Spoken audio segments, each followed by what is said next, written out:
مستغرب من صياح النصراويين على تعيين الحكم المصري أمين عمر لمباراة الهلال والنجمة.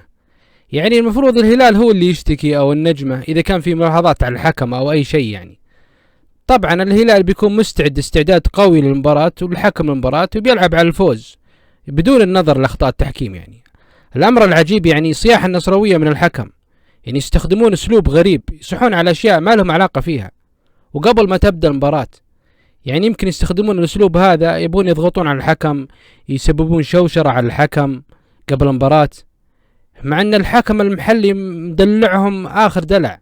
يعني بشهادة المرداسي وجمال غندور أكثر نادي استفاد من التحكيم هو النصر، وأكثر نادي احتسب له ركلات جزاء غير صحيحة هو النصر، يعني بشهادة المرداسي. يعني طبعا أكيد الحكم المصري أمين عمر اللي بيحكم الهلال والنجمة يعني راح يبذل جهد في المباراة وبيستفيد من التجربة هذه في التحكيم في الدوري السعودي، وأكيد يعني راح يظهر بأسلوب مشرف للتحكيم المصري.